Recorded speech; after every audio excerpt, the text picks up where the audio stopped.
Hello friends, welcome to Kaveri kitchen. Kaveri kitchen లో ఇవాళ super special recipe ఏంటిదంటే గోరు చిక్కుడుకాయ కర్రీ.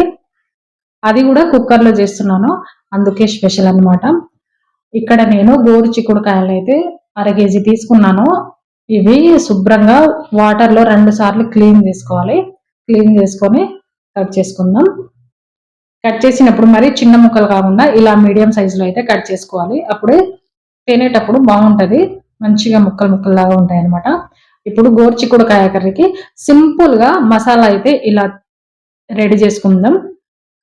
వేరే ఏం స్పైసెస్ వేయట్లేదు ఇందులో.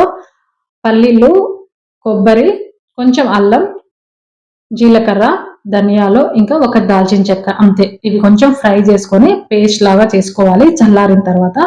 వేరే ఏం స్పైసెస్ అనేది నేను వేయట్లేదు, సింపుల్ గా ఇలా మసాలా అయితే రెడీ చేశాను. కుక్కర్ లో చేస్తున్నాను కాబట్టి కుక్కర్ అయితే గ్యాస్ మీద పెట్టేద్దాం. కొంచెం ఆయిల్ వేసుకొని పచ్చిమిర్చి అయితే వేస్తున్నాను. ఇందులో నేను ఉల్లిపాయ, వెల్లుల్లి అనేది యాడ్ చేయట్లేదు, ఎందుకంటే ఇది నేను సాటర్డే చేశాను.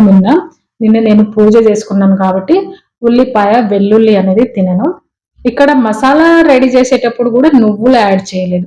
సాటర్డే నువ్వులు తినొద్దు, నువ్వులకి సాటర్డేకి చాలా లింక్ ఉంది, అందుకే నువ్వులు కూడా అవాయిడ్ చేశాను. టమాటా వేసుకొని కొంచెం కుక్ చేసుకొని ఇందులో పసుపు, కారం, ఉప్పు వేసుకొని లో ఫ్లేమ్లో కుక్ చేసుకోవాలి. టమాటాలు కొంచెం కుక్ అయిన తర్వాత ఇందులో గోరుచిక్కుడు వేసుకొని వాటర్ వేయకుండా ఒక విజిల్ వచ్చేంత వరకు కుక్ చేసుకోవాలి. ఒక విజిల్ వచ్చిన తర్వాత మూత వేసి ఇందులో రెడీ చేసుకున్న పేస్ట్ అయితే వేస్తున్నాను, మసాలా పేస్ట్. ఈ మసాలా పేస్ట్ని మొత్తం కలుపుకోవాలి. మొత్తం కలుపుకొని ఇందులో 1 గ్లాస్ వాటర్ అయితే వేస్తున్నాను. మరి ఎక్కువ వాటర్ వేయొద్దు, పల్చగా అయిపోతుంది కర్రీ.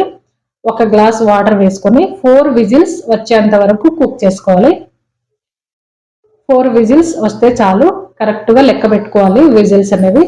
4 విజిల్స్ వచ్చిన తర్వాత మూత తీసి చూస్తే కర్రీ అనేది ఈ విధంగా రెడీ అయింది. సూపర్గా వచ్చింది, పైకి ఆయిల్ తేలింది, గుజ్జు గుజ్జుగా చాలా బాగుంది. కుక్కర్లో వండుకుంటే చాలా ఈజీగా తొందరగా అయిపోతుంది ఫ్రెండ్స్. చూసారా ఎంత బాగా వచ్చిందో. సింపుల్ గా వేరే ఏ మసాలాలు యాడ్ చేయలేదు, సింపుల్ గా ఇందులో గరం మసాలా లేదు, ఏం లేదు. సింపుల్ గా ఇలా మసాలా రెడీ చేసుకుంటే చాలా బాగుంటది. ఇది చపాతీకి, రోటికి, రైస్ కి బాగుంటుంది.